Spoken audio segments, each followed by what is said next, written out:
si se escucha bien, si corre por algo. ¿Ahí está bien? ¿Me copian? Bueno, buenas tardes. Hoy vamos a tener la última charla acerca de este recorrido que es el vínculo entre la filosofía y la vida cotidiana. Antes de comenzar, hoy nos contamos con Diana, lamentablemente, les voy a contar una cuestión respecto a los certificados.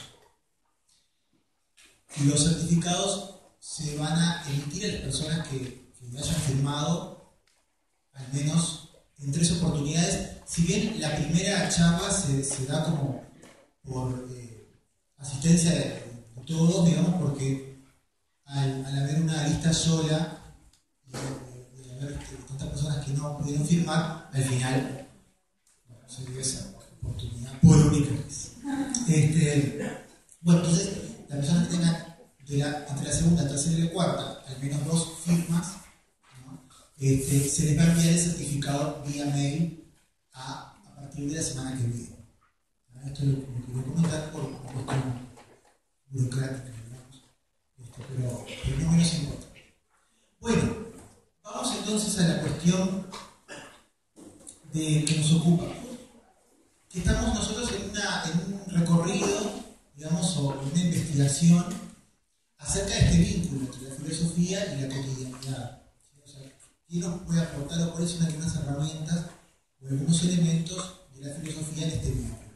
En la primera charla, esto es un raconto muy apretado, en la primera charla examinamos algunos elementos acerca de qué es la cotidianidad y fundamentalmente el proceso de la filosofía como un acto reflexivo. Esto es, ¿no? Reflexivo, de reflejo, de salir de nosotros mismos y mirar nuestra propia cotidianidad, bueno, hacia qué caminos nos puede conducir, en términos generales, esa indagación, ¿sí? Acerca de la resolución de problemas, sobre la crítica del contexto, o el cuestionamiento del interno, y bueno, y a partir de ahí algunas posiciones teóricas que irían más hacia alguno de estos 3 aspectos.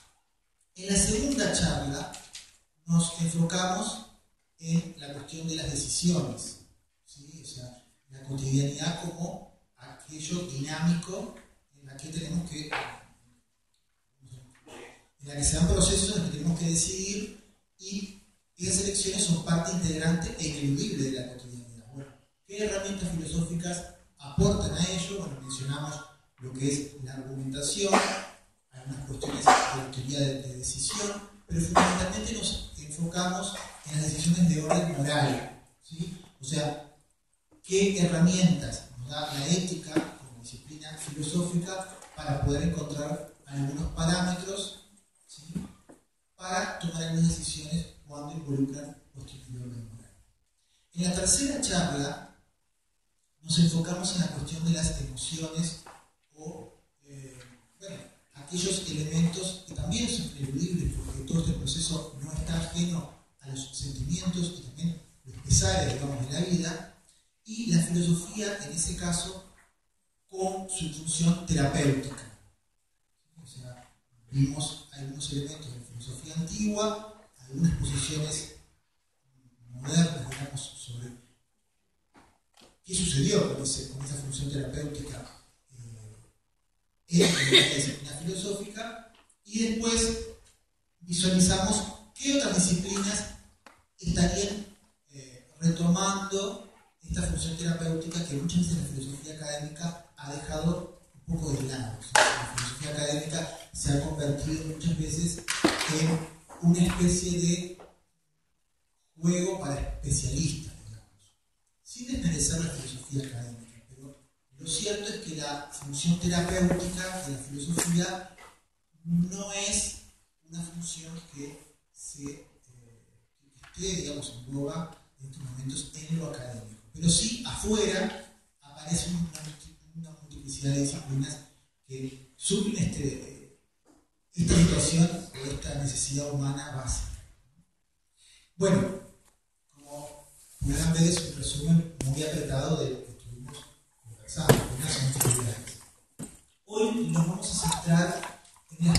más general, digamos, de la cotidianidad y su vínculo con la filosofía. Ahora vamos a analizar o ver algunos aspectos de lo que es el para qué de la cotidianidad. O lo que podemos decir en términos más existencialistas, vamos a ver el sentido de la vida.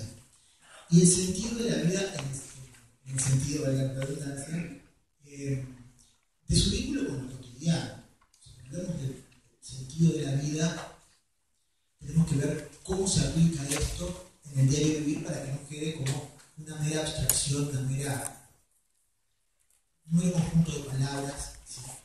Que queden allí como algo interesante, pero que no sean demasiado aplicadas. ¿Cómo va a estar organizada esta charla? Bueno, en tres partes, como siempre. En la primera, vamos a ver una definición de qué estamos hablando, ¿no?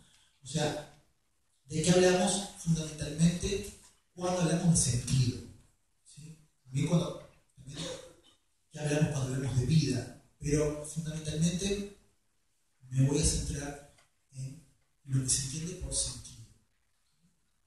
¿Y qué quiere decir preguntarse por el sentido de la propia vida?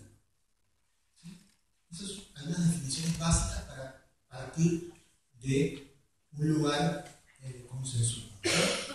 En la segunda parte, lo que vamos a ver son dos cosas. En primer lugar, la necesidad de la pregunta, digamos, ¿por qué es necesario preguntarse acerca del sentido de la propia existencia? Porque ninguna de estas preguntas son evidentes. ¿Sí? Podría pensar incluso que son accesorias.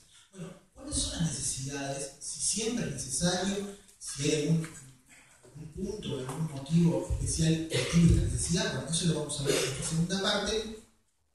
Y también algunas posiciones respecto a este tema dentro del ámbito de la filosofía. O sea, qué caminos, o al menos algunas líneas que se abren para pensar el sentido de la vida desde el punto de vista filosófico. Y en la tercera parte, me gustaría centrarme en algunos peligros que conlleva adoptar un sentido definido para la vida. O sea, ¿cuál es la contracara de algunos peligros o trampas en las que podemos caer, aun cuando seamos conscientes de la necesidad de adoptar uno o múltiples sentidos para nuestra existencia? Bueno, ese es el itinerario propuesto para hoy. Así que, sin más preámbulos, empecemos. Bueno, en primer lugar, ¿qué se entiende por sentido? ¿Qué es lo que yo me quiero centrar? Antes de eso, vamos a decir que cuando hablamos de vida, hablamos de un término complejo y se puede entender al menos de tres maneras. Una manera desde el punto de vista biológico, o sea, la vida como un conjunto de procesos que se dan orgánicos. Un segundo sentido en el que podemos entender la vida desde el punto de vista moral, o sea, llevar, como habíamos hablado la vez pasada, ¿no? Una vida buena, ¿sí? O sea, ese proceso en el cual tomamos decisiones, o las mejores decisiones para nuestra vida. Y un tercer sentido metafísico, o sea, la vida como aquello fundante, como aquella energía fundante de la cual dependen todas las demás cosas. No vamos a entrar en este tema porque ya hablar de la vida en sí y de ese concepto llevaría, por lo menos, la charla entera del día de hoy. Pero sin embargo, me gustaría pensar que nos vamos a centrar en la vida no tanto como qué es la vida en general o cómo se forma la vida o cuáles son las teorías acerca de este aspecto, sino en qué consideramos nosotros nuestra propia vida en tanto que nuestra propia existencia, o sea, la percepción de nuestra propia vida.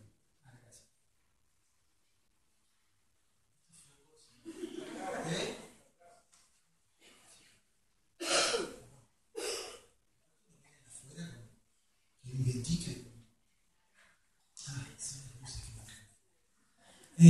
Bueno, bien, entonces, ¿qué es lo que hablamos cuando pensamos, nos centramos en nuestra propia vida? ¿Sí? Ahí comienza a tener relevancia preguntarnos por ese sentido.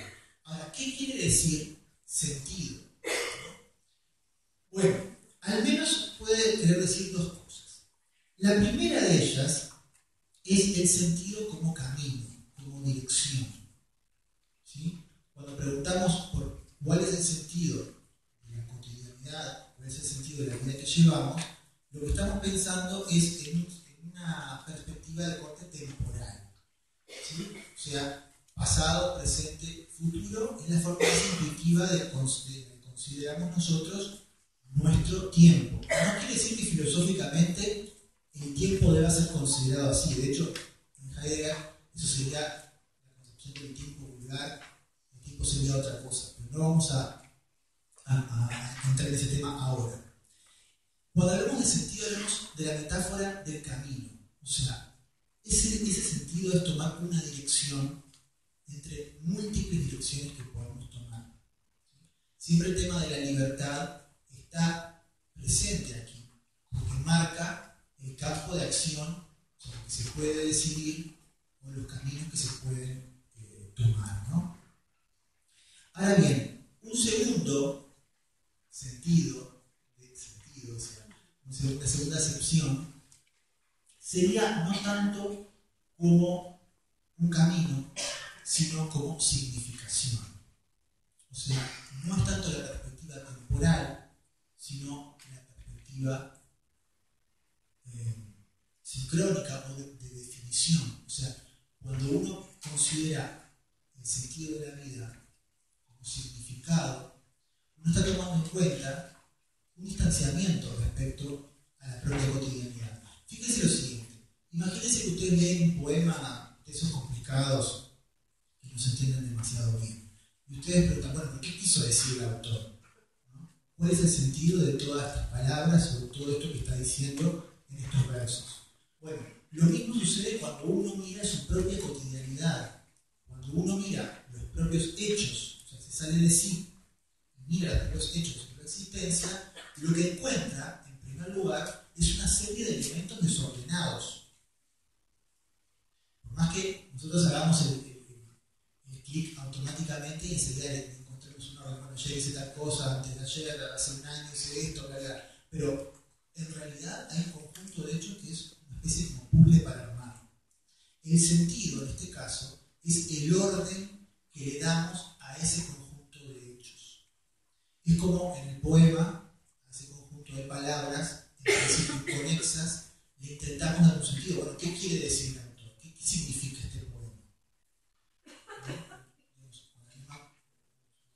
Del poema, si pensáramos cada uno de esos hechos como cada una de esas palabras o versos, sería encontrar esa significación, encontrar ese sentido en tanto unidad. ¿Se entiende esta diferenciación? Por eso, cuando uno considera su propia vida y el sentido de su propia existencia, pueden aparecer algunas preguntas, pero que mezclan lo que son estas dos acepciones. Por ejemplo, si uno piensa en sentido como dirección, puede pensar, bueno, ¿hacia dónde está yendo mi vida? Yo acá hice una listita de algunas preguntas, ¿no? ¿Hacia dónde está yendo mi vida? O sea, una dirección, un trayecto, ¿qué quiero hacer con mi vida? ¿Esto es lo que quería para mí? ¿Qué quiero que sea? ¿A qué me quiero dedicar? ¿Qué razón tengo para vivir en tanto que camino enfocado hacia el futuro? Usted va a decir, bueno, estas son preguntas ya preguntarse esto puede ser demasiado radical. No necesariamente es una situación límite la que lleva a preguntar esto. ¿Sí? Pero son preguntas que involucran la totalidad de lo cotidiano, ¿sí? En el sentido tanto de dónde vengo y hacia dónde voy, pero no en términos metafísicos, ¿no? De dónde venimos y hacia dónde vamos, ¿no? Con las preguntas fundamentales a nivel metafísico, pero sino a nivel de nuestra propia existencia. O sea, ese camino, ese trayecto, qué dirección tiene y qué tanto podemos controlar nosotros esa dirección. Ahora, si pensamos el sentido como significado, aparece otro conjunto de preguntas diciendo ¿para qué o para quién estoy aquí? O sea, el otro también como referente. ¿Cuál es mi lugar en el mundo? O sea, ya no pensando la cuestión temporal, sino la cuestión espacial, ¿no? ¿Cuál es ese lugar que uno ocupa? ¿Estoy en el lugar correcto? ¿Por qué estoy aquí? Y también, ¿qué razón tengo para vivir? Un significado en el presente. Todas estas preguntas, evidentemente, son también preguntas existenciales, ¿no? Porque involucran la totalidad de la existencia. Bueno, ¿qué hacemos con estas preguntas o cuándo aparecen estas preguntas? Bueno, de eso vamos a hablar a continuación. Dijimos que íbamos a tratar el tema de cuándo es necesario, o cuáles son las necesidades que harían que estas preguntas tuvieran relevancia, ¿no? O sea, ¿cuáles son las necesidades de esta pregunta? Y uno podría decir, en un principio, que uno se cuestiona el sentido de la vida o lo que está haciendo solamente cuando uno ya tiene resuelto todos los problemas básicos. Es muy intuitivo sea pensar como pensaba Abraham Maslow. Abraham Maslow creó una teoría de las necesidades, ¿sí? Y él señalaba que había una gradación que podía estructurarse en una especie de pirámide de necesidades, en la que las más básicas eran las fisiológicas, pero conforme se iban satisfaciendo esas necesidades, empezaban a aparecer otras más complejas. Por ejemplo, la necesidad de seguridad, de afiliación, de reconocimiento. Y en la cúspide de la pirámide, una vez que ya estaba todo cubierto, ahí aparece la necesidad de autorrealización, que sería la que se emparenta con este sentido de la vida, con estas preguntas existenciales, ¿no? Entonces uno puede decir, bueno, está bien, solamente podrían preguntarse este tipo de cosas personas que ya tienen todo resuelto. Pero no es así, o no necesariamente uno debe verlo así. Puede suceder, muy por el contrario, que una de las necesidades de preguntarse por el sentido de la vida sea el tener una razón para vivir en las situaciones más difíciles y más comprometidas de la vida. Hay casos, muchos casos en que personas que tienen una enfermedad concreta, difícil, abrazan una religión o una creencia, en fin, pero justamente porque no tienen, justamente necesitan como fuerza o un sentido, construir un sentido para esa cotidianidad en ese momento tan duro. Pero si vamos a lo que son las teorías, o vamos a un ejemplo que es significativo desde el punto de vista de la construcción de conocimiento, podemos tomar el ejemplo de Viktor Frankl. Viktor Frankl, que es el creador de la logoterapia, es un psiquiatra austríaco que lo que analizó es lo siguiente. Él estuvo en Auschwitz varios años y se dio cuenta de lo siguiente. En primer lugar, que en situaciones muy duras, es un campo de concentración, se pueden imaginar, aún en esos casos, lo que hacía más fuerte a las personas no era tanto que estuvieran, digamos, comidos o lo fuertes que fueran físicamente, sino la fuerza espiritual, la fuerza de la motivación que tuvieran para continuar resistiendo ante esas situaciones tan duras. Y Viktor Frankl, a partir de su experiencia y de esa observación tan extrema, él construye lo que es toda la logoterapia, con lo que es la terapia existencial. Y entre sus postulados hay un concepto que es el de la voluntad de sentido. O sea, el hombre, para Frankl, tiene como elemento fundamental la construcción de un sentido, de una razón para construir su existencia. Y si no logra hacer eso, aparece lo que es la depresión, o aparece lo que es el vacío existencial, en fin, una cantidad de patologías que tienen que ver con esa posibilidad, esa imposibilidad de construir un sentido. Uno no tiene por qué adherir ni a una concepción más a la Maslow, pero al menos para señalar las distintas posibilidades que uno puede enfrentar ante este tema, ¿no? O sea, no necesariamente es unánime pensar que el sentido de la vida es una pregunta que solo tiene relevancia cuando ya tiene cubierto todo, ¿no? Al contrario, puede ser incluso fundante, puede ser la más fundamental de todas y la causante de otros problemas posteriores. Segunda necesidad o segundo motivo por el que puede ser relevante esta pregunta. Porque previene el arrepentimiento o dolor al final de la vida. Uno de los temores recurrentes es, o al menos eso hay algunos estudios, es llegar al final de la vida y decir, bueno, no, esto no fue lo que yo quería. Así que acá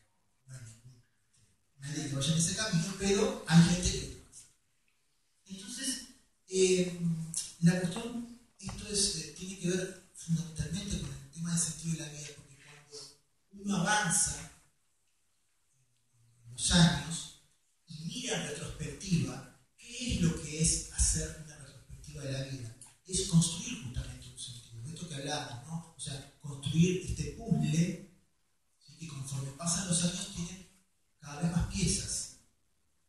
Entonces, definir uno o varios sentidos a lo largo de la vida es también una forma de prevenir ese llegar hasta el final y no haber recorrido un camino, al menos en el que uno haya podido tener una elección concreta o una elección, una capacidad de elección. Tercer motivo, porque da seguridad a la elección justamente, ¿sí? Nos da un marco. Y bueno, eso vinculado con el sentido anterior, ¿no? Y la cuarta motivación, una cuestión que tiene que ver con el poder. O sea, porque si uno no define qué es lo que quiere, o cuál es ese camino, o esa significación que le va a dar a su propia vida, entonces aparecen los mecanismos de poder por los cuales otras personas definen para uno lo que debe ser el sentido de la propia existencia. Y esto abre un marco importante en el sentido de analizar no solamente las teorías existenciales, sino también las teorías que hablan acerca del poder. Evidentemente esto es muy amplio, pero al menos digamos algunas cuestiones. En primer lugar, cuando hablamos del poder, hablamos en una primera instancia del poder físico, o sea, el poder que se ejerce a través de la violencia directa. ¿Sí? Una forma de ejercerlo, ¿no? Por ejemplo, la represión, por ejemplo, la tortura, ¿sí? Por ejemplo, golpear a una persona. Ahora, esta definición de poder bastante tosca, es tosca por dos sentidos. En primer lugar, porque parte de la noción de poder únicamente restrictiva, o sea, el poder no produce nada, sino solamente somete a alguien más, que no necesariamente debe ser así. Y en segundo lugar, porque el poder ejercido desde el punto de vista físico es muy poco efectivo. O sea, a alguien le pueden pegar, pero en cuanto se va el castigador, la persona intenta escapar. Hay otra forma de ejercer el poder, que es no ir al dolor físico, sino ir a las cuestiones que tienen que ver con lo ideológico o con la construcción de la subjetividad. O sea, es más eficiente ejercer poder sobre una persona no cuando se la somete físicamente, sino cuando se la convence de que ella debe actuar como nosotros queremos. ¿Se entiende esto? Por ejemplo, cuando ya sea la sociedad o ya sea una ideología determinada, no es que nos someta ni que nos enfrente a un castigo, sino que nos hace convencernos a nosotros de que somos nosotros los que elegimos ese sentido para nuestra vida, cuando en realidad eso viene dado desde otro lugar. La influencia más recurrente de los autores que hablan de estas cuestiones existenciales, es el poder enfrentarse a la sociedad. La sociedad como ese conjunto de creencias, de valoraciones, ¿no? O sea, lo que está bien, lo que está mal, lo que se debe hacer, que no necesariamente tiene que coincidir con aquello que nosotros queremos para nuestra propia existencia, ¿no?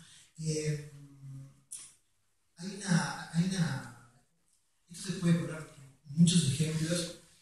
Hay una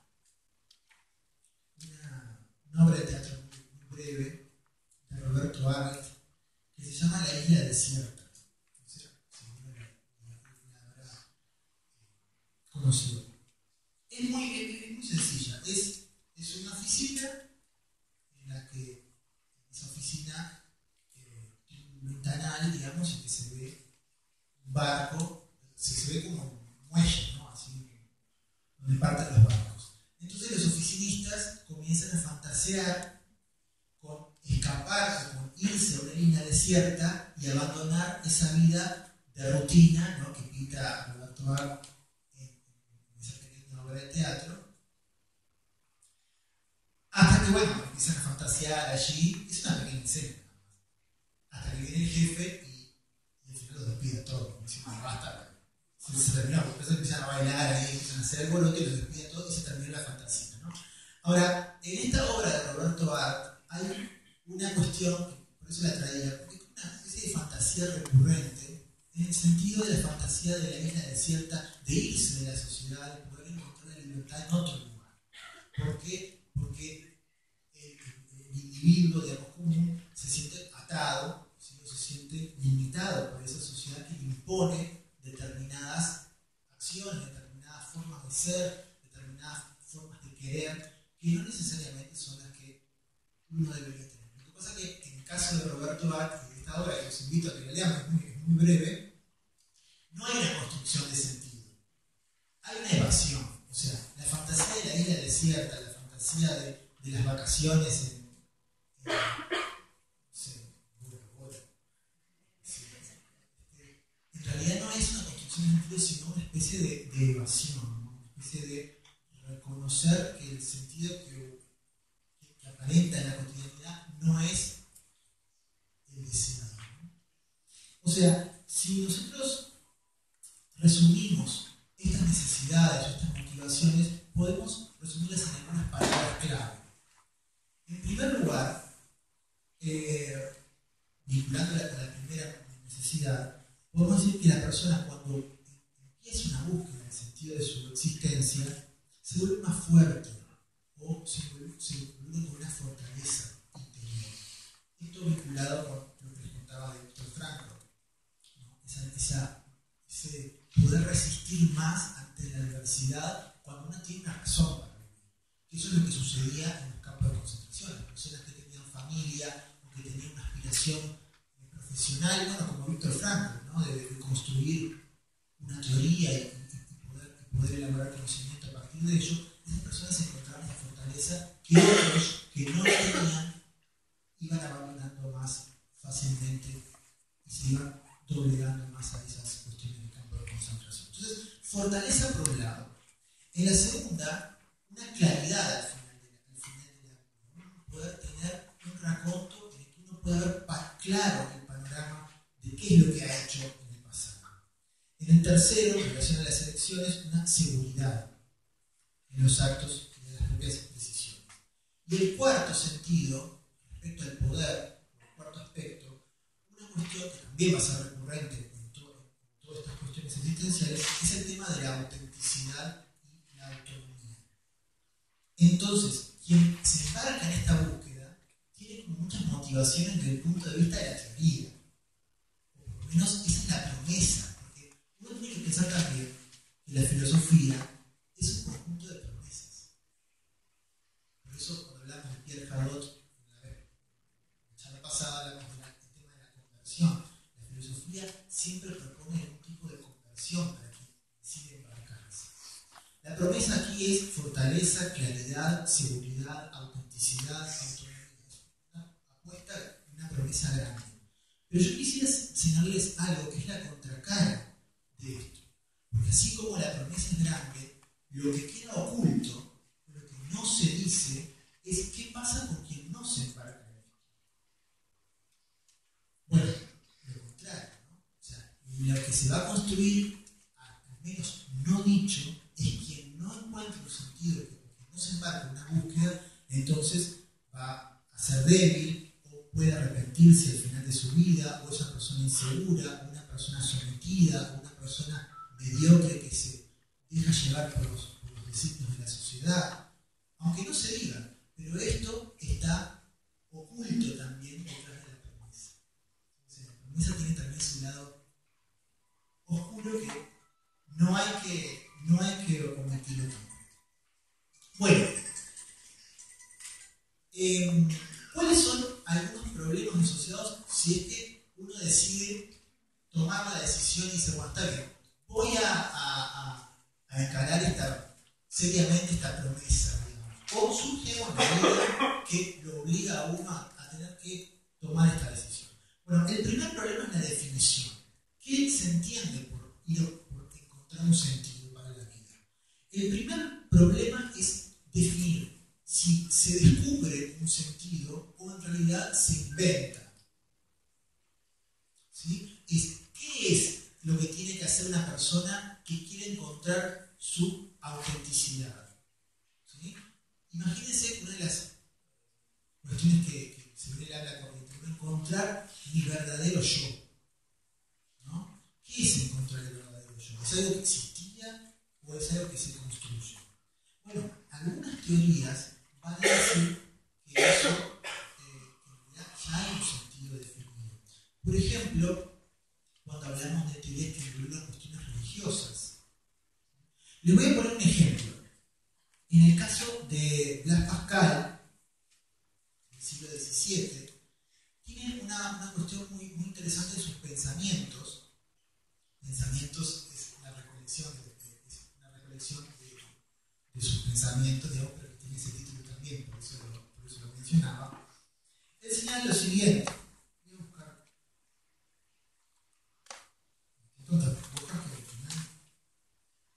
Él señala lo siguiente en el pensamiento 168.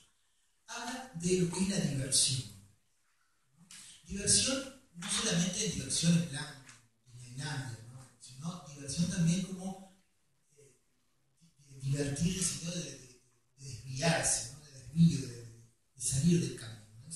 Los hombres que no han podido curar la muerte, la miseria, la ignorancia, han caído en la cuenta que para conseguir la felicidad no han de pensar en ello. Y lo que dice Pascal es lo siguiente. Dice, el hombre es un intermedio entre el ser y la nada.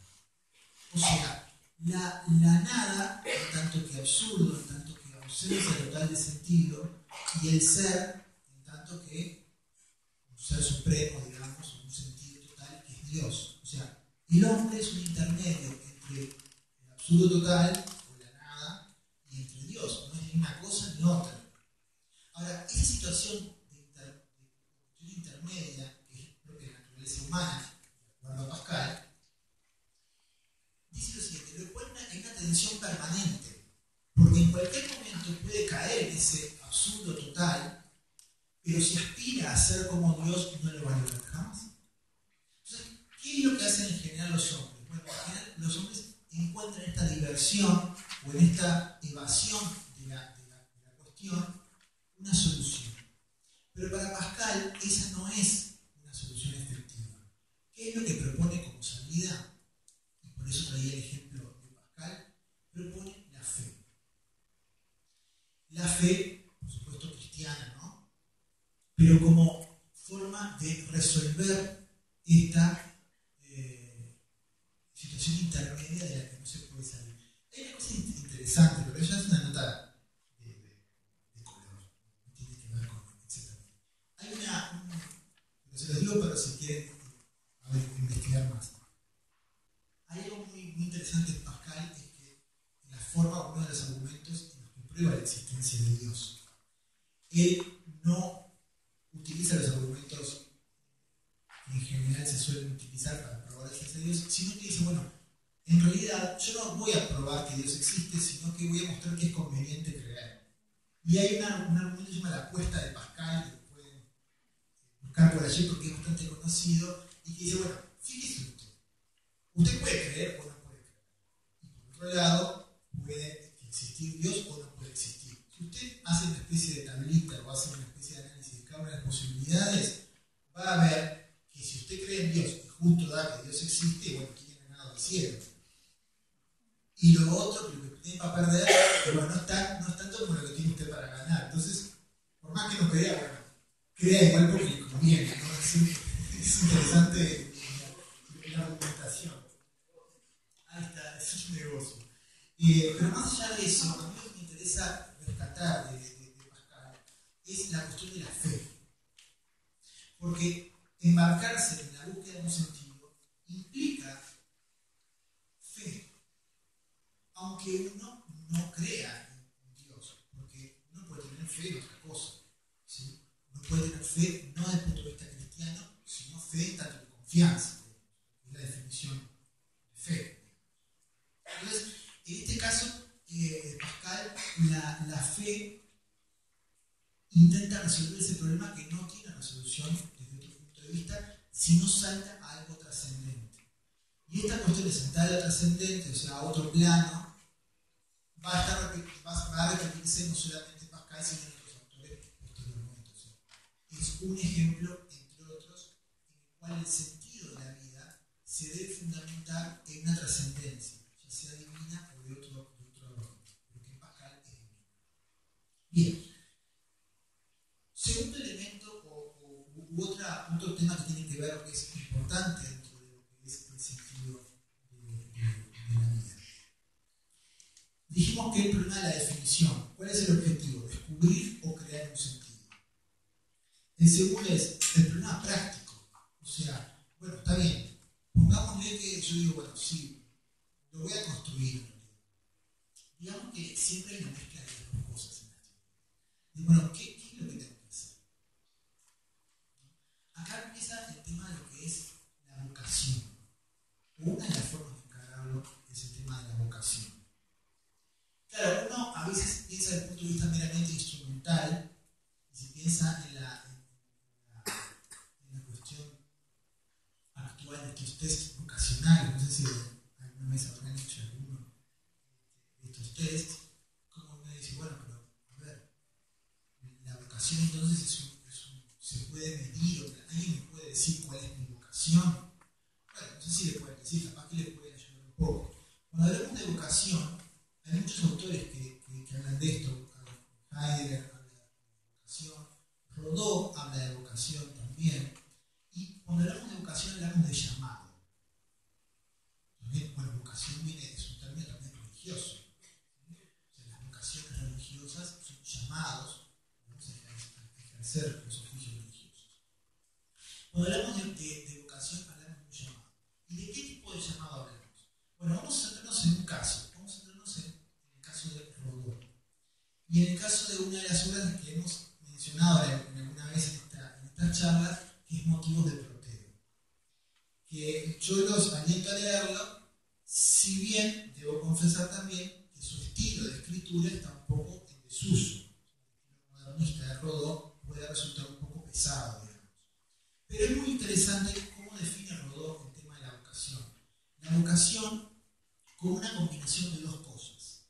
De la aptitud, o sea, lo que se sabe hacer, y el amor por eso que se hace. O sea, una combinación entre dos elementos. Y en Rodó, que es una perspectiva laica, se ve la vocación desde el punto de vista de que uno puede elegir y uno puede tomar una serie de instancias para encontrar esa vocación. De hecho, Motivos de Proteo, la mitad del libro es una serie de elementos o de pruebas de cómo encontrar esa vocación. Y lo que hace Rodó en ese libro es encontrar ejemplos en la historia de qué es lo que ha sucedido con otros. En general toma gente de la pintura o de la escritura, o sea, artistas en general. Dice, ¿cómo se puede encontrar la vocación? Bueno, una de las posibilidades es que se encuentre esa vocación como un talento tierna juventud, digamos, ¿sí? O en la infancia. Pero esos son casos muy raros, ¿sí? De prodigios, en fin. En general, no sucede eso. Lo que sucede es que nosotros sentimos una afición por alguna disciplina, por alguna actividad, y nos vamos dirigiendo a ella. Rodó dice, bueno, ¿qué sucede? Cuando uno encuentra esa vocación, ¿es tirarse a la piscina y seguir allí directamente? No, en general no sucede eso. En general lo que sucede es que se debe ir probando por distintos caminos hasta encontrar aquel en que uno se quiera quedar. Y los ejemplos o la forma de argumentar de Rodó es justamente encontrar ejemplos de personas que han pasado por distintas instancias hasta que han llegado a esa vocación. O incluso habla también de lo que es la imitación, o sea, empezar imitando a otra persona, imitando como hace una persona a la que uno admira, para después desligarse de esa imitación y poder encontrar el propio camino. O sea, no hay una contradicción entre imitar en una cierta instancia previa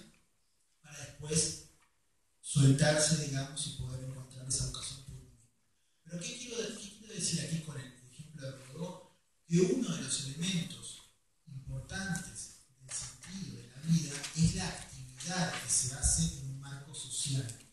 ¿Sí? O sea, ¿cuál es ese aporte a los otros? O sea, no es una pregunta meramente individual, sino que es una pregunta también que involucra el orden de lo social.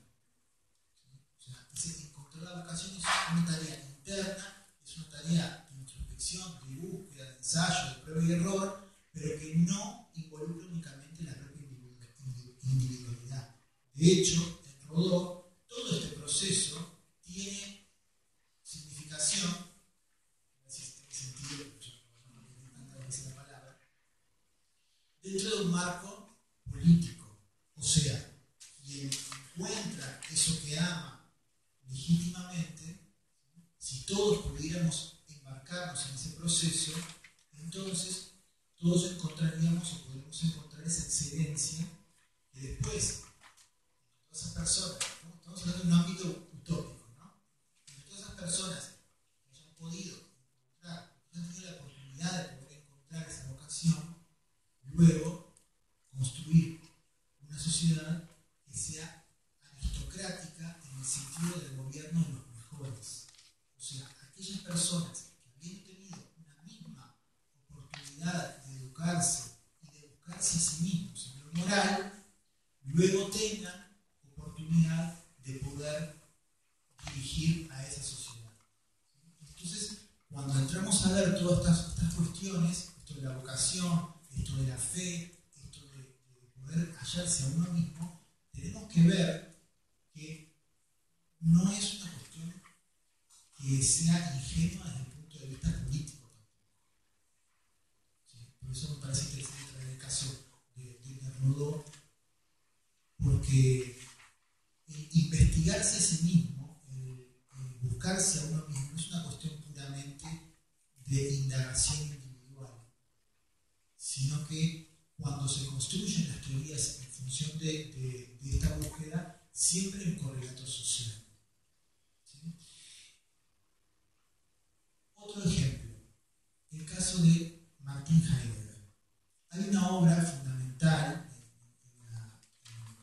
en la filosofía del siglo XX que es Ser y Tiempo. ¿Sí? Heidegger es discípulo de Husserl, es quien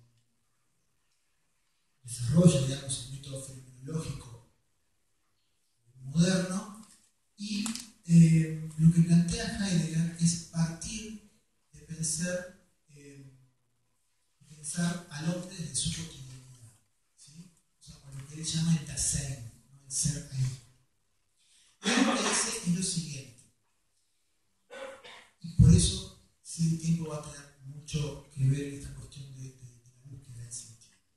Él dice lo siguiente: en la cotidianidad, el hombre es inauténtico.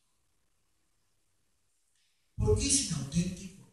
Porque cuando el hombre es arrojado al mundo, o sea, el hombre es cada uno de nosotros, ¿no? O sea, cada una de las personas es arrojada al mundo, o sea, que nace, se encuentra con un mundo que ya está armado, que ya tiene sus reglas, que ya tiene sus parámetros, en fin. Bueno, va creciendo, va tomando esas cuestiones, esos patrones culturales, pero mientras no reflexione acerca del propio sentido de su vida, va a vivir una vida que habla como vida inauténtica. ¿De qué se trata esa vida inauténtica? Es una vida que tiene o está compuesta fundamentalmente por tres elementos. El primero de ellos es lo que se denomina las habladurías, o sea, hablar de los otros o centrarse en lo que otros hacen. El segundo elemento es la ambigüedad, o sea, hablar, pero no tener una conciencia de qué significan esas palabras, ¿no? Como si uno habla de la libertad o del trabajo, de lo que voy a hacer, en fin, pero nunca hay una conciencia de qué es para uno trabajar, hacer lo que tengo que hacer, en fin. Hablamos porque hay un lenguaje, pero que es ambiguo, pero al no tener claro qué significan esas cosas, utilizamos lo que es, dice Heidegger, un término medio, ¿sí? O sea, la cotidianidad es como un término medio en el cual nosotros utilizamos las palabras en lo que se supone que es la acepción del significado que todos sabemos lo que es. Todos sabemos, pero en realidad parece que nadie sabría demasiado bien qué significa, pero de todos modos podemos seguir hablando. Y el tercer elemento es la búsqueda de novedades.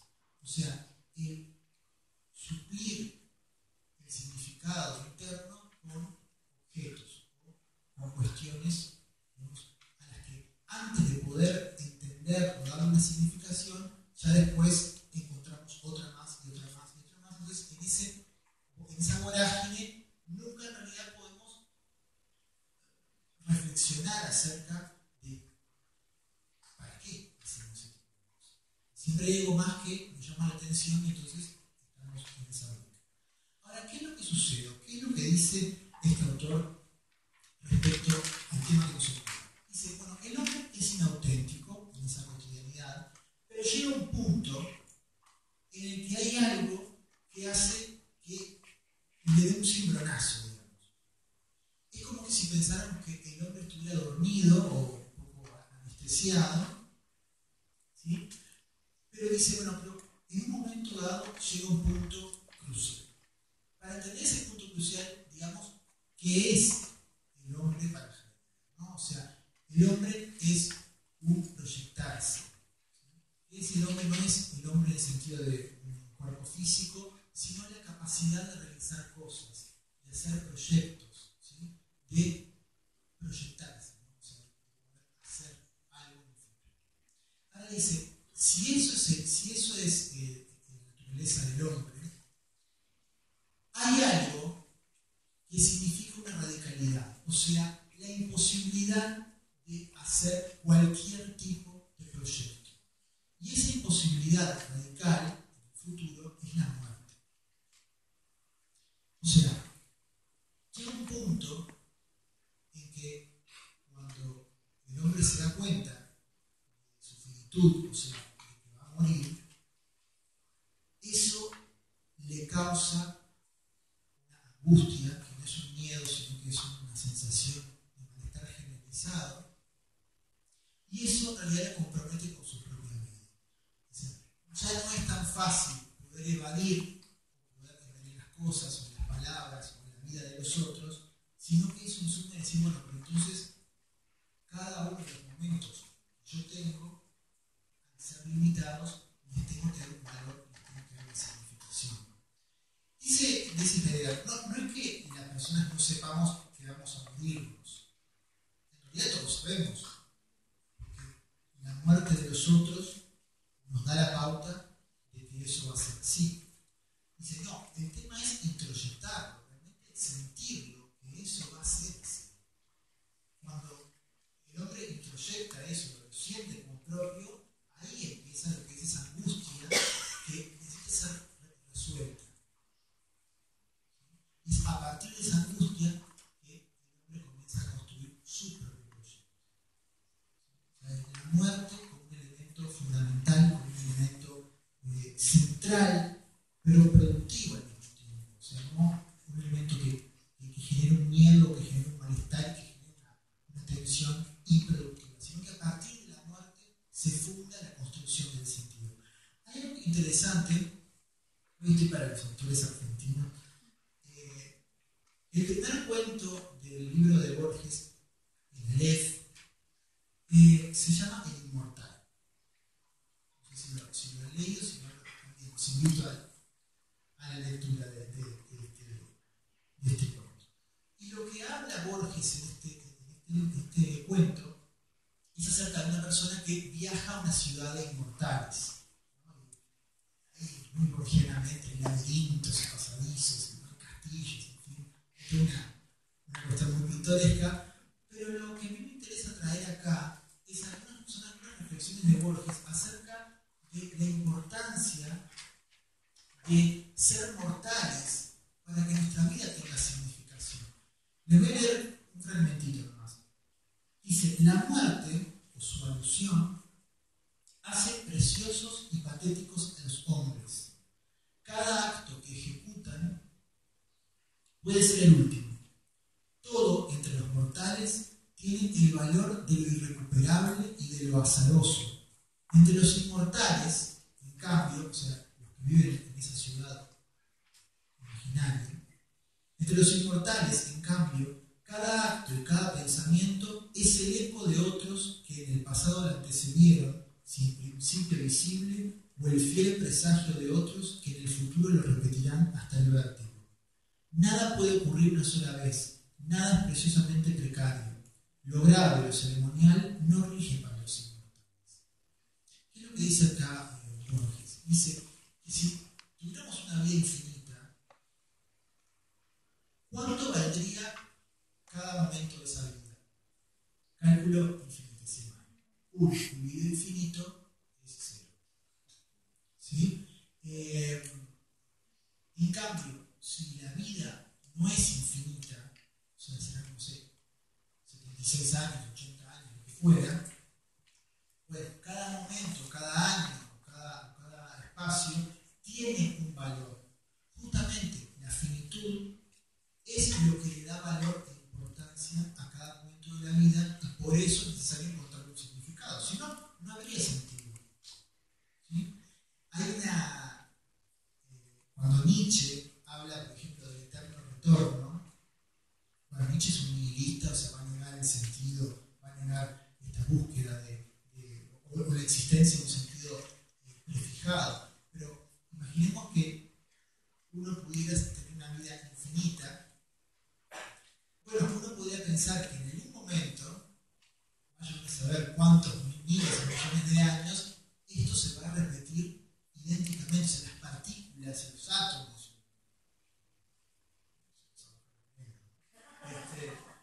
se van a repetir y van a estar exactamente en el mismo sitio. ¿No? Y si fuéramos infinitos, esa combinación podría darse otra vez, y otra vez, y otra vez. Por eso Nietzsche va a decir que bueno, uno debería actuar del modo en que uno quisiera que el momento presente se repitiera infinitamente. ¿No? O sea, porque si fuera así el caso, lo que estamos viviendo hoy, lo que vamos a vivir infinitamente. Es esa la recomendación de Nietzsche. Bueno, pero lo que quería decirles al respecto es esto, ¿no? O sea, el tema de lo mortal, ¿sí? De la finitud del hombre como elemento esencial. O sea, en el caso de Heidegger, para salir de esa cotidianidad que para este autor es negativa, ¿sí? Y poder realmente poder encontrar un sentido que construye un proyecto que también relaciona al individuo con su entorno de un modo auténtico, o sea, no preso de esas convenciones sociales, de esas costumbres que lo sumen a la autenticidad. Bien, ¿qué otros elementos se pueden encontrar como sentidos para la vida? Bueno, hay toda una serie de cuestiones que tienen que ver con las causas sociales. Y si pensamos en lo que después se va a cuestionar a finales del siglo XX, el tema de los grandes relatos. O sea, entregarse a una causa que justamente es una promesa de que en el futuro o se va a construir una sociedad mejor o los intercambios van a ser más justos, en fin. La promesa es embarcarse en una causa y tomar esa causa como parte fundamental del sentido de la propia existencia de uno y poder con esa causa, con esa promesa, embarcarse en los actos cotidianos también. Hay un libro muy interesante que se llama Escenas de la vida cotidiana. En realidad no es un libro, son 3 tomos. Y en uno de ellos, el tomo tercero, hay un artículo de Teresa Porzokansky, muy interesante, que habla de la juventud militante de los años 60 en Uruguay. ¿Y por qué les digo esto? Porque lo que señala Teresa Porzokansky en ese libro, o en ese artículo, es cómo para la juventud militante de los años 60, el hecho de formar una familia, tener una compañera, ¿sí? No significaba solamente una cuestión puramente cotidiana desvinculada de esa causa, de esa lucha social, sino que era una compañera para cada compañero, digamos, para la causa y para la vida también. O sea, la integración de esa causa política como parte fundante del sentido de la cotidianidad. esa promesa social como parte también de las acciones.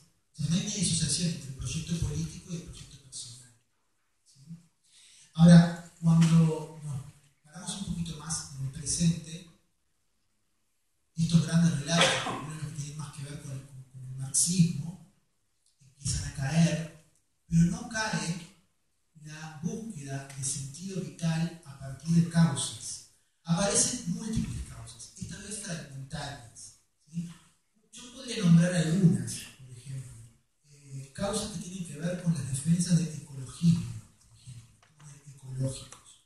Causas que tienen que ver con la aceptación del diverso, con la diversidad, ¿sí?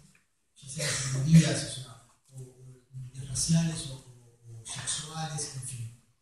Después, tribus urbanas, o sea, la búsqueda de identidad a través de esos grupos de pertenencia. Emprendedurismo, también desde el punto de vista más creación de proyectos y todo un tema allí. Incluso entre los ciclistas hay como una especie de, también de búsqueda de una filosofía allí que va más allá del mero uso de la bicicleta y como todo un tema también. Uno podría decir, bueno, esos grandes relatos se fragmentan y se construyen otros relatos que también ofician como parte identitaria, pero también como parte de la construcción del sentido vital. O sea, el construirse en función de una causa política o social no está permitido. Ahora, si volvemos un poquito para atrás, en los años 60, me gustaría como último ejemplo plantearles el tema del absurdo. Albert Camus plantea en el mito de Sísifo, que es una de sus obras, algo interesante, que es lo siguiente. El mito de Sísifo hace alusión a Sísifo, por supuesto que es un personaje de la mitología griega. Sísifo ha sido condenado eternamente a hacer este acto en el Hades, ¿no? En el infierno, en la mitología griega. Tomar una piedra enorme, ¿no? Yo me imagino, al pie de una montaña y empujarla hasta que la piedra llegue hasta la cima de esa montaña. ¿Cuál es la condena de Sísifo? Que cuando esa piedra llega a lo alto, irremediablemente cae y vuelve al pie de la montaña. ¿Y qué es lo que tiene que hacer Sísifo? Volver a cargar la piedra infinitamente. Entonces, Camus toma este mito y dice, bueno, pero entonces esto se parece mucho a la vida del hombre. O sea, ¿cuál es el sentido que tiene vivir? Para Camus hay una cuestión fundamental que es el absurdo. Y dice, en realidad no hay un sentido. O sea, es nihilista en ese aspecto. O sea, no hay un sentido vital. No hay un sentido como tampoco hay sentido para Sísifo el hecho de seguir levantando la piedra. Pero, ¿qué se puede hacer ante esto? Dice, hay dos opciones extremas. Una es el suicidio. Y de hecho, y dice, de hecho, el problema fundamental de la filosofía, así empieza el libro, es el del suicidio. O sea, si asumimos que la vida no tiene sentido, entonces es o nos autoeliminamos o le encontramos una vuelta, porque esto no es un problema menor, sino que es el problema fundamental del hombre. Ahora dice, ¿qué es lo que va a sugerir el autor? ¿Va a sugerir, bueno, suicidémonos en masa? No. Así, un extremo es el suicidio, es asumir ese absurdo total. Pero el otro extremo, también insatisfactorio, es construir una creencia que nos deje tranquilos y no, o sea, que nos haga evadir de ese problema o de ese absurdo fundamental. O sea, o crear una religión, o crear una causa política que la tomemos como si fuera una religión, o, en fin, o elementos que vayan más allá de lo que está en nuestra vida. O sea, construir como especie de elementos que están más allá de nosotros para para evadir ese absurdo. Entonces, ¿cuál es la recomendación de Camus acá? Es, bueno, no el suicidio, pero tampoco no entrar en creencias que hagan evadir la responsabilidad de asumir esto, que es lo que hay, digamos, y en lo cual tenemos que construir una realidad que nos sea lo más satisfactoria posible a nivel cognitivo también. Planteos existencialistas, planteos acerca del sentido, hay otros, por supuesto, como Jean-Paul Sartre, Kierkegaard, hay otros autores también, pero me gustaría quedarme con esta dicotomía, ¿no? Entre el absurdo total o entre la construcción de una creencia trascendente total, y en ese intermedio quedarnos con ese interrogante, ¿no? A partir de eso. Aparte, lo que dice este autor es lo siguiente: dice, cuando nosotros construimos una causa, o abrazamos un dogma, un dios o lo que fuera, podemos convertirnos también en seres dogmáticos, fanáticos de esa creencia, pero que en realidad lo que estamos haciendo es evadir el absurdo fundamental. ¿Sí? O sea, para resumir un poco este elemento, o estas distintas posiciones. Por un lado, la cuestión de la fe o de la creencia necesaria, el tema de la vocación como aspecto de esa búsqueda, el tema de la vida del hombre como proyecto, poder buscarse a sí mismo en ese futuro, en ese para qué, y la finitud del hombre como elemento importante, y esa cuestión entre el absurdo y la creencia trascendente, esa tensión, digamos, en la situación del hombre. Quisiera finalizar, o entrando en la tercera parte, señalarles lo siguiente, que tiene que ver con estas cuestiones que yo les decía que en el sentido de la vida como promesa. Si esta promesa involucra la posibilidad de encontrar una autenticidad, o una autonomía, o una libertad, o una fortaleza, en fin, yo les había dicho, bueno, por otro lado está la posibilidad de todo aquello que queda atrás, ¿no? Todo aquello que queda en esa zona oscura. ¿Qué pasa con el reverso de todos estos discursos? O sea, ¿qué pasa con esa mayoría que está siempre supuesta en los discursos que no se embarca en esta búsqueda? ¿Sí? ¿Qué pasa con todos esos elementos? Yo les quisiera hablar entonces de uno de los peligros que tiene que ver mucho también con lo que dice Camus en esta cuestión de lo dogmático, que quien se embarca en la búsqueda, o al menos lee estas cosas o entra en la filosofía, puede convertirse ciertamente en dogmático o a veces despreciar a las otras personas que no están en esa búsqueda. Y uno dice, bueno, pero ¿eso por qué? ¿Porque las personas son malas? No, porque en las teorías hay siempre supuesta una mayoría que podemos llamar como gris, que es la mayoría que está supuesta, no dicha, y que es aquello que se le invita a la persona que se embarca en este viaje a evitar. Yo les voy a poner algunos ejemplos. ¿Sí? Algunos de los ejemplos van a ser los mismos autores que les acabo de hablar, pero algunos no. Ya que estamos con los argentinos, hoy es la noche de los argentinos, yo les quisiera hablar de un ejemplo para empezar este tema, que es el caso de un filósofo representante, digamos, uno de los pilares de lo que es el positivismo en Argentina, que es José Ingenieros.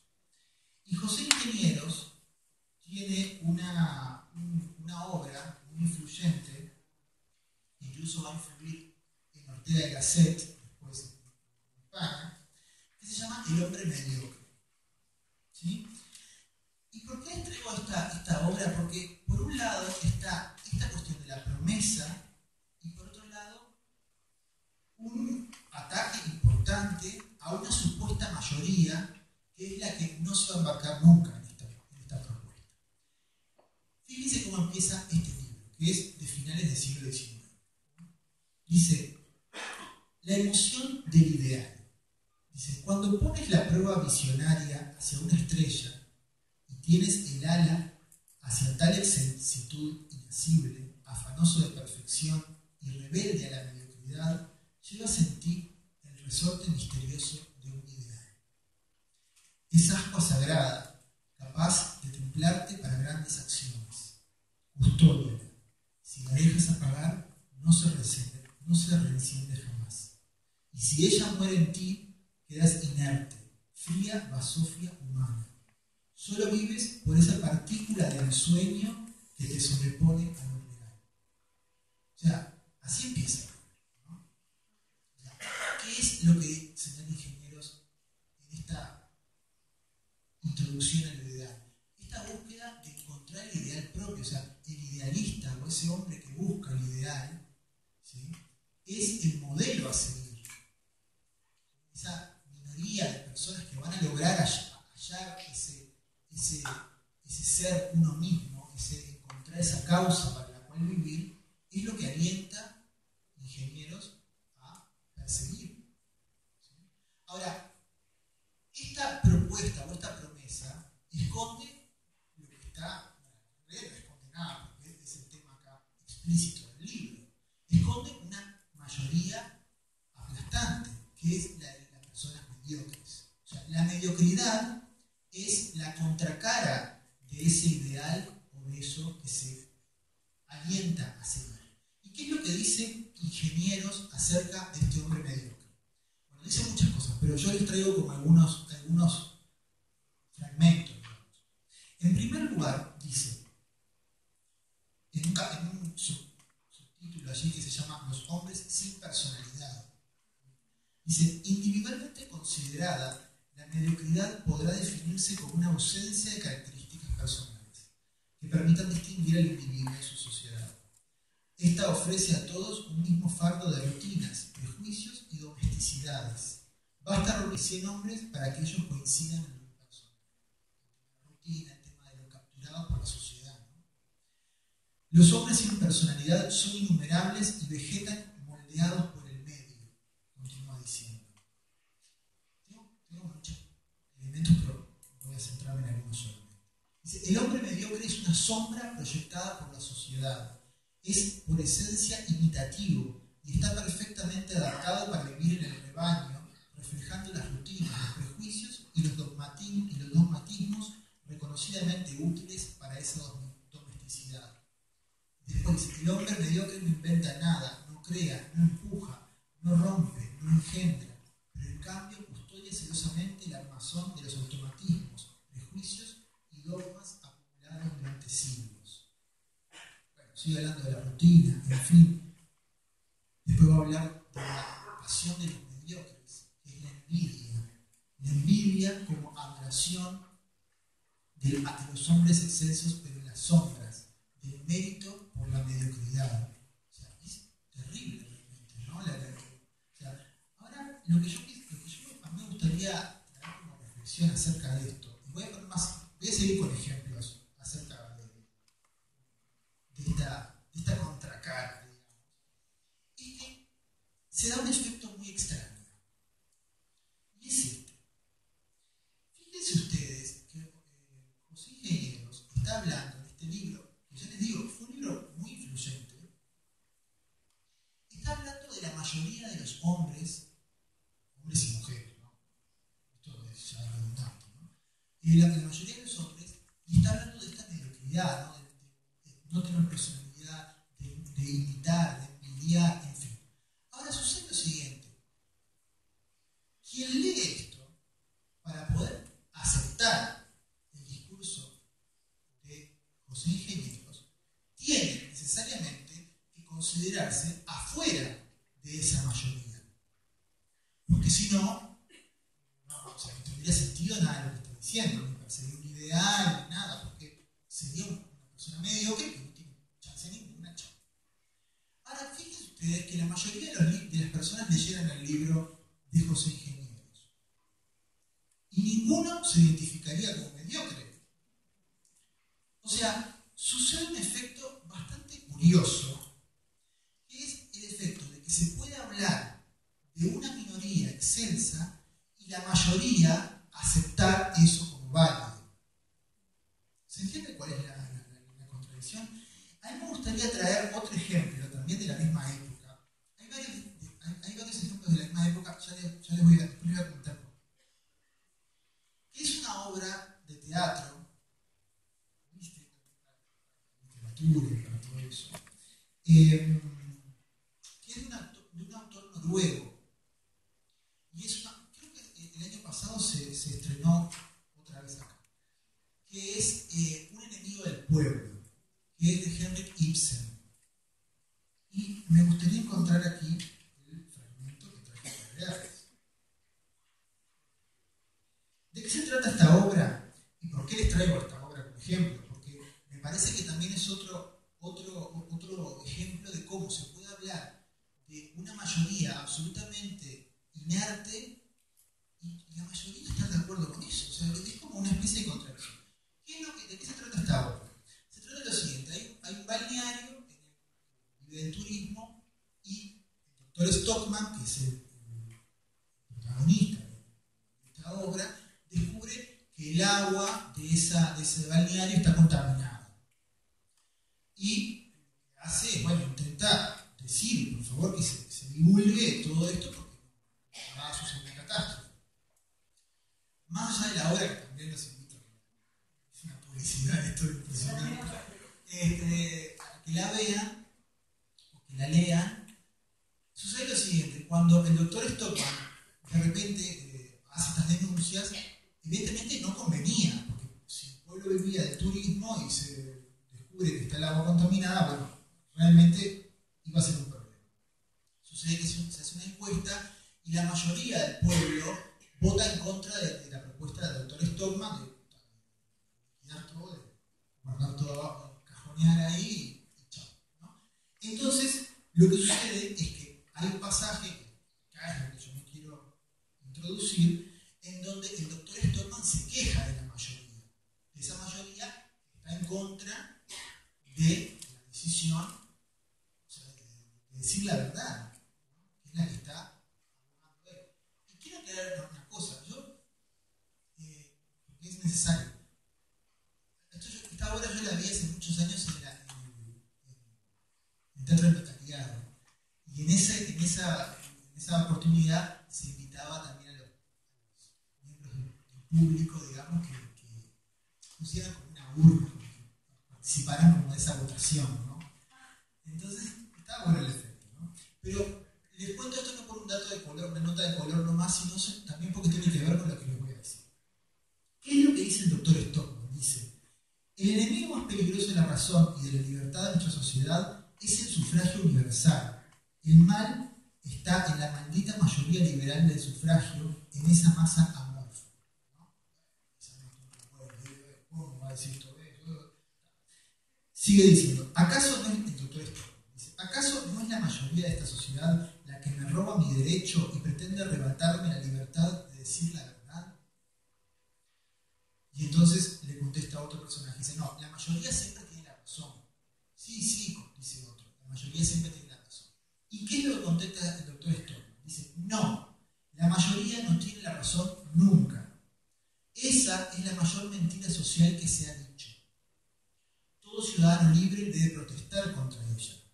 ¿Quiénes suponen la mayoría en el sufragio? ¿Los estúpidos o los inteligentes? Espero que ustedes me concederán que los estúpidos están en todas partes, formando una mayoría aplastante. Y creo que eso no es motivo suficiente para que manden los estúpidos sobre los demás. Así, ¿no? Bueno, escándalo, gritos, dice acá en el Parlamento, ¿no? En la votación, dice: ahogad mis palabras con vuestro vocerío, no sabéis contestarme de otra manera. Hoy la mayoría tiene la fuerza, pero no tiene la razón. Y entonces le dice: bueno, pero ¿desde cuándo se ha convertido usted en aristócrata? Y él dice: no es aristocracia en el sentido de dinero. Dice: me refiero a la aristocracia intelectual, ¿sí? Que se apodera de todas las verdades nacientes. Los hombres de esa aristocracia siempre están en primera línea, lejos de la mayoría, y luchan por las nuevas verdades, demasiado nuevas para que la mayoría las comprenda y las pueda admitir. Y no voy a leer más porque yo creo que la idea central está planteada acá. ¿Y por qué decía también que yo participé? Porque es interesante decir esto. Cuando el doctor Stockman está acá argumentando en contra de la mayoría, porque habla de una aristocracia intelectual y argumenta, él es el héroe de la obra. O sea, el público se identifica con el doctor Stockman, que es el único que está por decir la verdad en esa agua contaminada que todo el mundo quiere dejar que siga pasando, ¿no?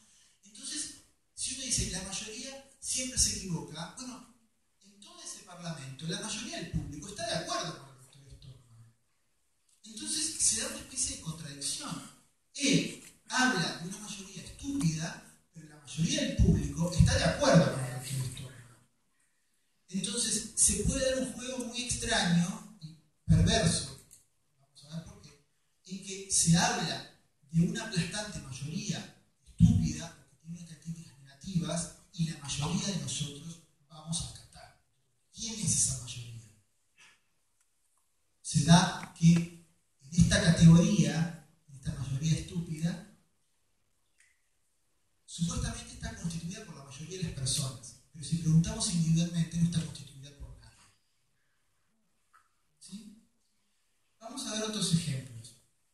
Rapidito porque no me quiero extender mucho más, ya son 8. Bueno, voy a hacer rápidamente. Segundo ejemplo, el tema de Ortega y Gasset, influido también por los ingenieros, el tema de la rebelión de las masas o el hombre masa, que Ortega y Gasset va a hacer una crítica de ese hombre que no se juzga a sí mismo, ni para bien ni para mal, que cree que tiene derecho a usurpar de los espacios públicos, de expresarse, cuando en realidad no se está exigiendo, no busca la excelencia para sí. Bueno, lo mismo, o sea, el hombre masa, uno puede aceptar todo esto si uno dice, la masa son nosotros, yo soy todo, ¿no? Yo leo a Ortega y Gasset y no soy, ¿no? Bueno, seguimos con esto, ¿no? Otro ejemplo, cuando Wilhelm Reich en 1933 habla de la psicología de masas del fascismo, habla y dice que es la clase media y el proletariado, digamos, que quiere aspirar un poquito más, los que son los motores principales de que Hitler esté en ascenso. O sea, habla de ese hombre medio o ese hombre común, digamos, esa mayoría, que en realidad sería como también terrible, porque es negativo pertenecer a esa mayoría dentro del planteo de Reich, porque es parte fundante, digamos, de lo que es el nacionalsocialismo. Vamos a dejar, por cuestión de tiempo, yo acá tengo citas, pero les invito a leer siempre. Ya demasiadas invitaciones. Si nos adelantamos un poquito más, también tenemos el caso de Marcuse, Herbert Marcuse, que tiene el hombre unidimensional, o sea, en los años 60, ese hombre que está, ese trabajador o ese obrero que no está tan oprimido como en aquella revolución industrial, ¿no? 14 horas ahí, ¿no? en la fábrica, sino que dice, no, como a la persona, digamos, al esclavo, se le da un poquito más de libertad y puede comprar unas cositas y puede hacer unos gustitos, entonces el hombre unidimensional razona en ese mundo en el que no se ve como un esclavo porque está seducido por esos objetos a los que más o menos puede acceder. Es una crítica del consumismo. O sea, el hombre consumista sería esa mayoría de personas alienadas, ¿sí?, que aceptan o se someten a ese poder social y no lo cuestionan. Bueno, y habla también de los más media, y habla de toda una cuestión de elementos que se van a reproducir después hasta la actualidad. ¿Por qué les traigo todos esos ejemplos? Porque me gustaría plantear este hombre mayoritario como una categoría, como una especie de concepto global, vamos a llamarle ese hombre gris. Ese hombre que desaparece de la centralidad del discurso, pero es el que sostiene y le da sentido a que un discurso de excelencia y de perfección pueda ser dicho. O sea, si hay alguien que puede aspirar a la excelencia, que puede encontrar su autenticidad, que puede encontrar el sentido de su vida y ser excelente, y todo lo demás, es porque necesariamente hay un montón de gente, que es la mayoría, que tiene que quedar en el asunto anonimato, la mediocridad y la inautenticidad. Y lo que sucede, y este es el peligro, es que al leer estos discursos, todos nos vamos a sentir afuera de esa gran masa de gente gris. ¿Quién es esa gente gris?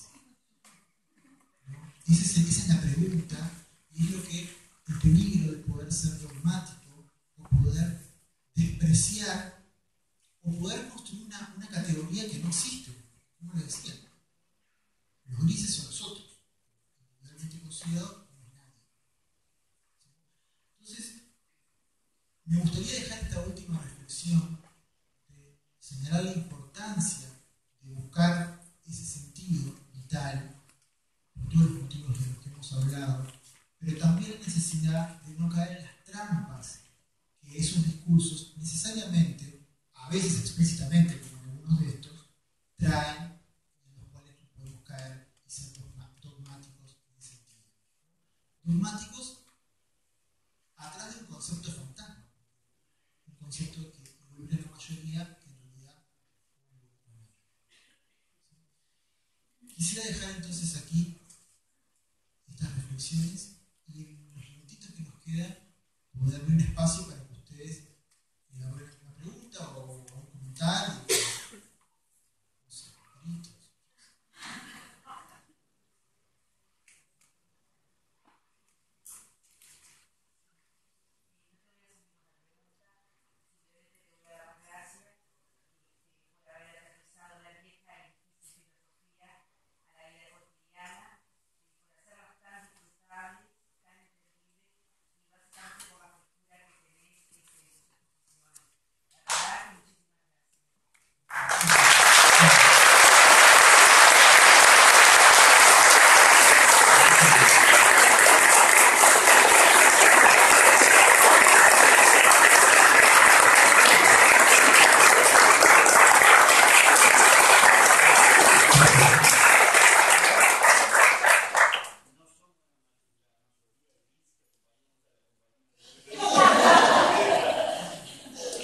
Bueno, me alegro. Bueno, ¿alguna pregunta digo, no sea como dijo Nixon, que es otro ejemplo que tenía la idea de decir, no sea como la mayoría silenciosa, es otra conceptualización de esto, es cuando se habla de la mayoría silenciosa, a veces se pone en boca de esa gran mayoría que no habla, por razón de decir cosas.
Ya que utilizaste esa imagen, me gustaría también emplearla como metáfora de análisis, partir de la base que uno también pertenece a esa identidad, uno también pertenece a ese sometimiento, a ese consumismo, a ese, ¿no? Todo eso. Y a pesar de eso, poder reflexionar y ser crítico y poder construir algo con otras personas.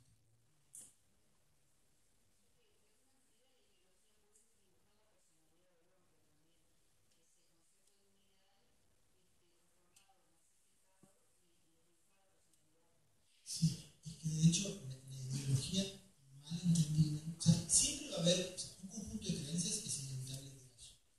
El tema es si esas creencias, o sea, coinciden en lo que uno cree que es válido. Para eso es que reflexionar sobre cuáles son los valores de uno, cuáles son los criterios de acción, qué es lo que uno quiere, qué es lo que uno siente, que, bueno, para uno. Eso insume todo un proceso.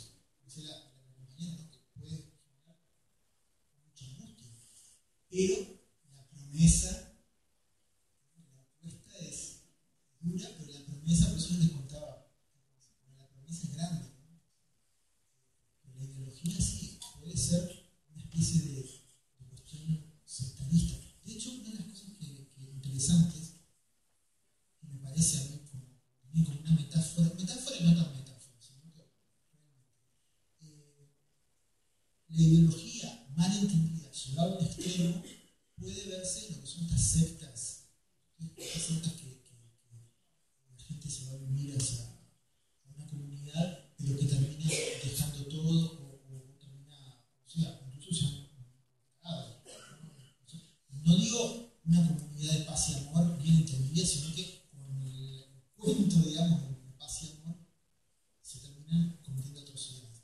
Bueno, todos los procesos ideológicos, pero también físicos y psicológicos que implica todo lo que es la reforma del pensamiento, el lavado de cerebro, digamos, sería el extremo absoluto de esa ideología transformadora. Pero en el mal sentido, ¿qué quiero decir con esto? Que en algunos casos el poder ejercido hacia la subjetividad puede ser total. Y eso es terrible, ¿no? O sea, tiene algo de perverso, pero también algo de interesante para poder tomar acciones. Y decir, bueno, es necesario que yo pueda elegir.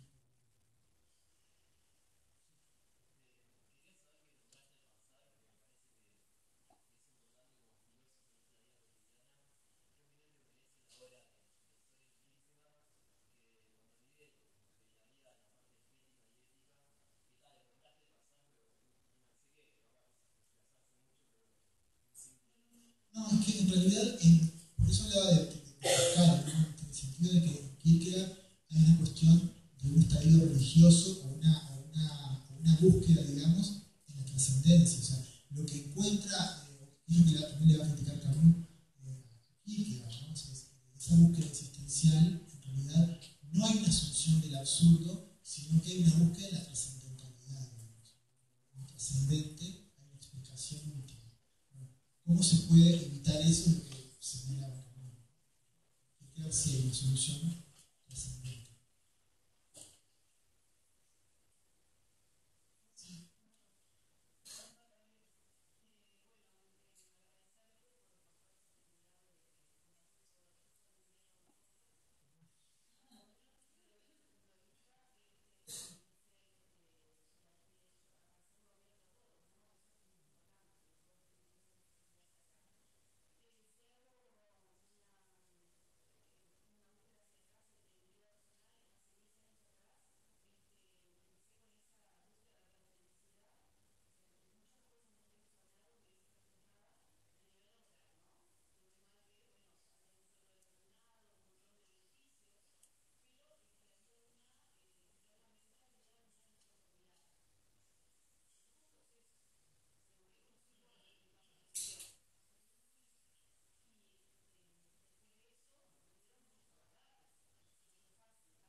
decisión, ¿no? En el caso tuyo, bueno, vos tomaste una decisión.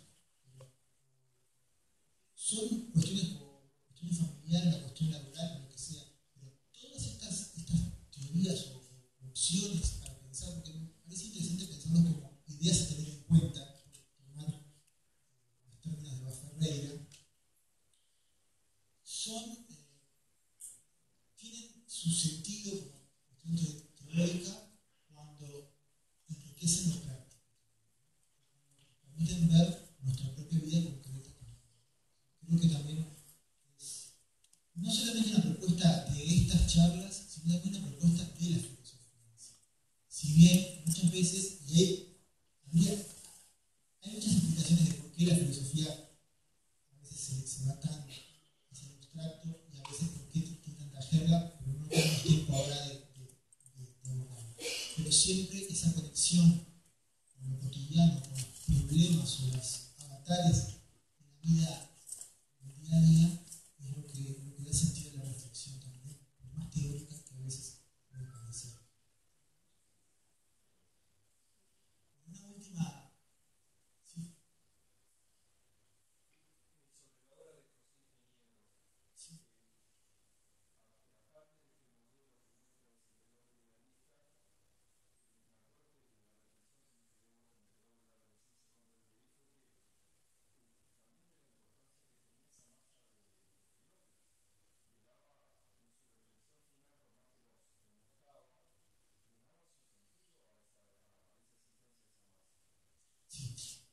Ingenieros habla de tres clases de hombres superiores. ¿Qué pasa?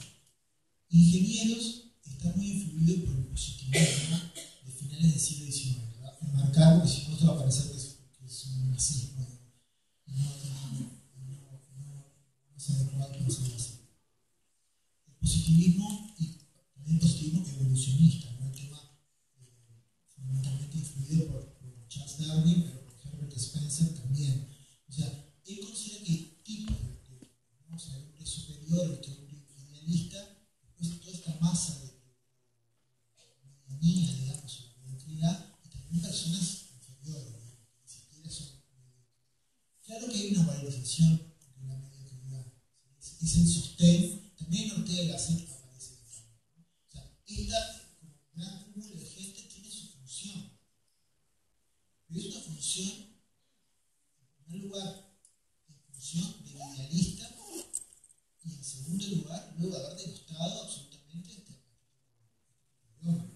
A mí lo que me interesa rescatar de esto es que, tal como lo pinta ingenieros, y creo que el caso de ingenieros es el caso más grosso, o sea, más chocante puede ser, que otros puede estar más temido, es que es muy difícil que una persona lea ese libro y pueda autoclasificarse en esa inmensa mayoría. Entonces, por más que él suaviza un poquito, el efecto que tiene sobre el lector es lo que he señalado anteriormente. O sea, es tal como lo pinta Ingenieros, es imposible que la persona pueda autoclasificarse como tal. Y en eso hay una contradicción interna en el discurso que no aparece solamente cuando uno observa el libro, sino cuando uno observa el intercambio entre el libro y el video. Me parece que ese efecto es bastante sutil, pero bastante poderoso, por eso me interesaba traerlo, si bien no niego lo que está diciendo, que es parte, por supuesto, de la propuesta de Bueno,